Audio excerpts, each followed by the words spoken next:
Hey now, it's Brace for Impact, and I'm your host, Mike Gilbert. And I'm joined today by a very special guest, a Brace for Impact favorite. We got Steve Maclin from Impact Wrestling. How you doing, Steve? I'm doing good. How are you? Doing great, man. I'm really excited to have you on. The listeners of this show know how big of a fan I am of yours. And you can see Steve Maclin as he takes on Trey Miguel for the X Division title at Hard to Kill on January 8th at the Factory in Dallas, Texas. Tickets are on sale, but it looks like, according to social media, they are almost sold out. So get them while you can. Their price is as low as $13. I just checked today, so they are still available. So get them. Let's sell that sucker out. So Steve, let's first of all, let's go ahead and get into your match with Trey Miguel, man. How much are you looking forward to this match coming up at Hard to Kill? I'm highly looking forward to it. Finally get the chance to get on one-on-one with Trey. And I know we've been in and out with triple threats here and there and finally get the actual match that I want and I think I deserve. Yeah, I think that you've been deserving of the match for a long time. I know you guys had a multiple person at Bound for Glory. You had another multiple person at Turning Point, and it seems like that you guys have been destined for a long time with the one-on-one match. In fact, you guys had one last year.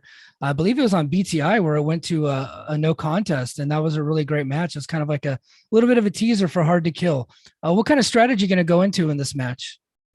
I think I have the upper hand, like I have in most matches. I am the middleman of X Division where it's the unknown. I'm kind of in that unknown territory where you can either get the high flying or you can get the ground and pound.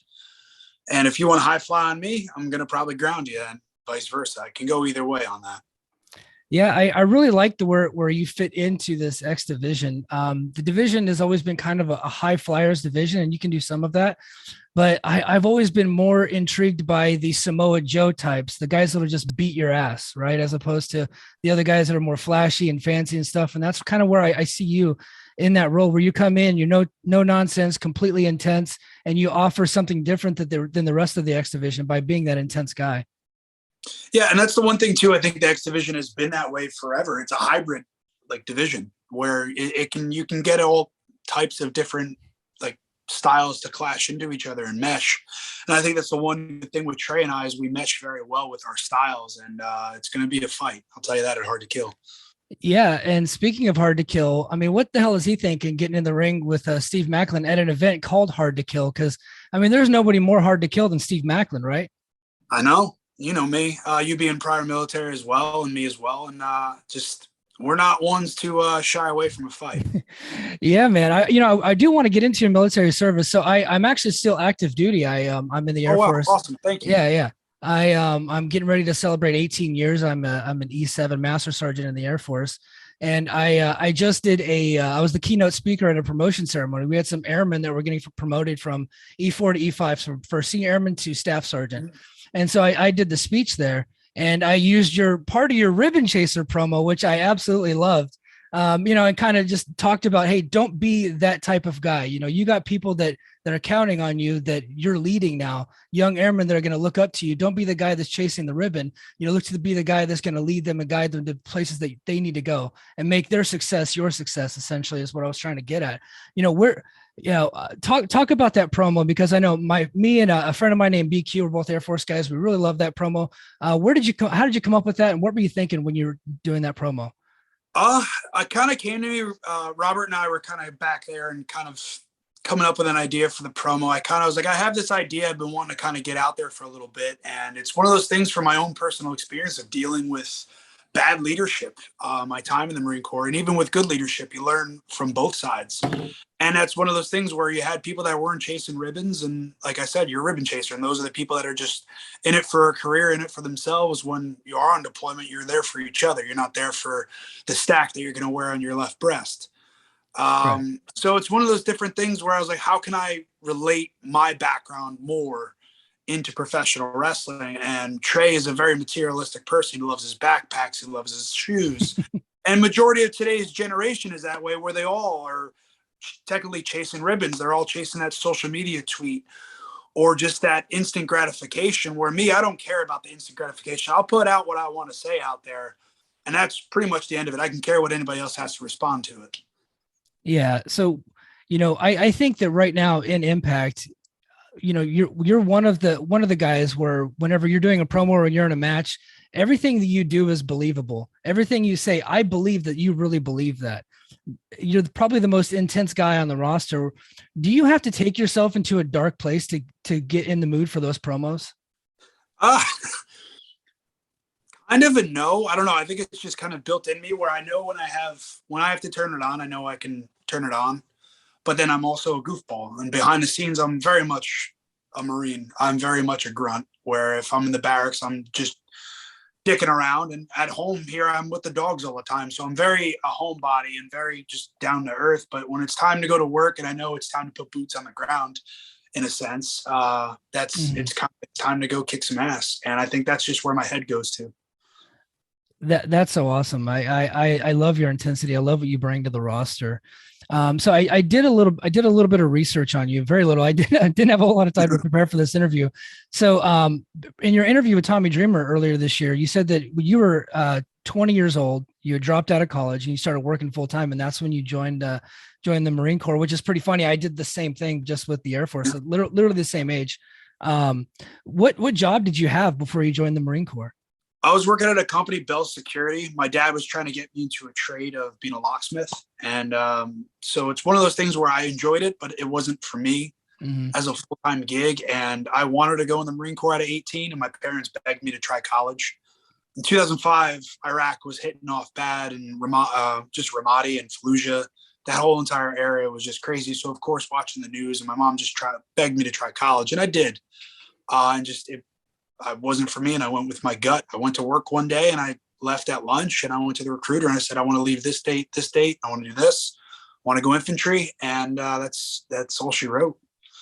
That's awesome, man. I have very, very similar story to me. I was getting ready to manage my own Pizza Hut, and they wanted to send me to school for Pizza Hut. And I was like, you know what? I went to the recruiter later that day, and next thing you know, 18 years later, here I am. So I think it was a wise decision, probably for both of us. Yeah, it's funny how the world works, man, and how the ideas and decisions we make, whether you go off your gut and you just go off your gut feeling of what you feel is right. And that's just kind of how my life's always been. And leading up to this point, even with Impact, even making a decision to go to Impact is one of those things where it felt right. Yeah. Well, I think it's been a great fit for you. I think you're a perfect addition to the roster. In fact, I don't know that you know this, but we did have an award. Like hasn't been announced yet because we're gonna do the podcast this week. But you won the best new signing for our little podcast here. You edged out Morrissey. So congratulations, sir. You don't get anything but a nice tweet, but still you won. Okay. That's that instant gratification of Twitter these days. Everybody loves Twitter. Yeah. Where you deployed to Afghanistan twice. You and I actually just missed each other by about 6 months. I was at Bagram. Where were you at in Afghanistan? First tour was 2009, May to November 2011 in Helmand Province. And then second deployment was Helmand, obviously Helmand Province again, but in Marja of 2011, January to August. Oh, okay. Yeah. We did. So I was 2010, and then I went back in 2015. So, yeah, pretty close. No longer there anymore. But that's for a different conversation. What is the one thing that you learned in the military that you bring with you throughout your wrestling career? Hurry up and wait. Yes. Everything in life is hurry up and wait. You can try your hardest to be the good person and do the right thing, be there on time, but it's on somebody else's. So it's just hurry up and wait and control what you can. I had this conversation with my 3-year-old the other day where she was refusing to eat. And I said, listen, little girl, I've been in the military 18 years. I can wait here all night. I can wait here till tomorrow, but you're going to eat. Yeah, it's one of those things too, even like with eating, you don't know when your next meal is going to be. So you just eat when you can and you just keep going. I don't know. That's just how I always learned. Yeah. So Impact is heading back on the road soon. So we got January 21st and 22nd in Fort Lauderdale, February 19th and 20th in New Orleans, March 5th and 6th in Louisville, Kentucky, March 18th and 19th in the 2300 in Philadelphia, Pennsylvania. I'm very excited for that one, by the way. I'm excited for all of them, but just especially that one, just because it's a bucket list of mine for the old ECW arena. Yeah. Had you not worked there before? Have not yet. Oh, wow. That's cool. And you're from pretty close to that area, right? You're a New Jersey guy. Yeah, I grew up in Jersey. That's cool. That's cool. Well, I'm really looking forward to those tapings. It's always a fun atmosphere when Impact goes back to the 2300 arena. So that should be a lot of fun. And then I guess another one that's kind of in your neck of the woods. I'm a little bit off my map here, but on April 23rd and 24th at the Mid Hudson Civic Center in Poughkeepsie, New York. That should be a huge one. Rebellion pay-per-view. Yeah, I'm excited just to be in the Northeast. I think always the Northeast, even like the Midwest, like Chicago area. Like everybody's got their own sets of cities, and like each different fan base is a lot different. And that Philly and Jersey crowds are they're rough, and that's like a test to us in the ring. Where if you can go out there and kick some ass, and the crowd's with you, I think you've done your job that day. Yeah, man, I'm excited for Impact just to be on the road in general, moving things around. Looks like a lot of these facilities are bigger capacity, so hopefully we get a big turnout on a lot of these events because I think that the talent's been working their asses off. So we need to get the people there in the arenas to show out. Just a couple more questions, man, and I'll let you go. So assuming you win the title against Trey Miguel, who are you looking forward to defending the title against? Any and all comers. Like I said in the ribbon chaser, like that puts the target in the promo. That puts the target on me, and that's the one thing of being the champion. And I would love to, as much as I would love to be a champion everywhere I go and wherever I can hold the title. It's something you should be in the business for. That just puts the target on you, and whoever's there to line up. It's the roster that we have in Impact is from top to bottom just great on the males and the female side, and there's so much talent. And I know Josh Alexander invoked that option C for the world title, and I kind of didn't work out for him, but he was one I was gunning after. So if there was another top contender, it would be him. But the X division, if I can carry that brand and of the X division and kind of run with it, I'm looking forward to that. Yeah, man, and I'd be very much looking forward to you holding that title. You have any interest in defending, if should you win, any interest in defending the title in other companies or welcoming Forbidden Door opponents? Yeah, if that was to happen, obviously per Impact, that's on them. New Japan, AEW, there's a lot of options out there, but that's on them. To me, I kind of focus right now on what I can do, and that's January 8th at Hard to Kill is getting that title against Trey Miguel. And then after that, we'll kind of go from there. Yeah, I think me personally, I think that you would fit in great in New Japan. There's a ton of opponents there that I think your intensity matches well with those guys. So just seeing you against Suzuki, sign me the hell up right now. I would just love to see that because he's a crazy man, and I think you got a little bit of that in you too. That's the Marine in me. So final question, which other match are you most looking forward to at Hard to Kill outside of your own? I know Jonah and Josh, but obviously I have to go with the default by Deanna and Mickey James for the Texas death match. I'm curious to see how that goes with Deanna with the Texas death match stipulation, just because it's a little out of her element. Mm-hmm.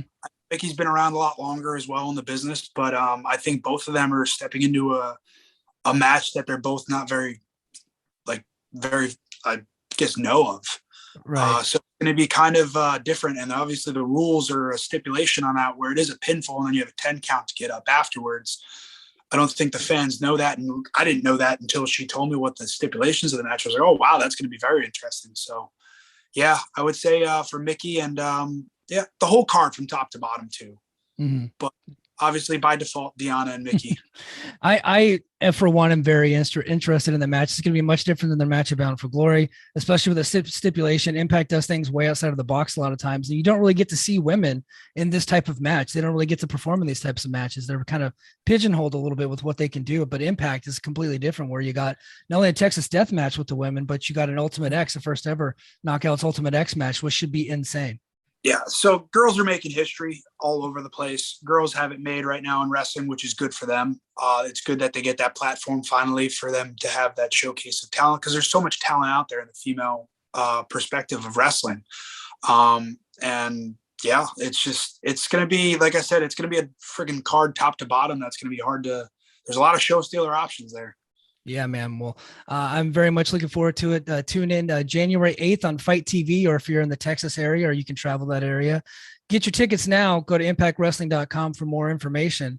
I want to thank Steve. Oh, by the way, I wore this just for you today because I know this is your favorite wrestler. Appreciate it. Thank you. This was my Christmas present this year. So one of them, I got my Roots of Fight Hitman t-shirt on. So got to represent Bret the Hitman Hart. So that's going to best there is, the best there was, the best there ever will be. Absolutely, man. Well, hey, that's going to do it for us. Steve, will you go ahead and plug your Twitter real quick, and then we'll go ahead and get out of here. Yeah, follow me at Twitter and Instagram at Steve Maclin, Pro Wrestling Tees, and at Shop Impact Deals as well for Steve Maclin for my store. So appreciate it, guys. Thank you for having me on. Awesome. Well, this has been Brace for Impact, and until next week, mahalo.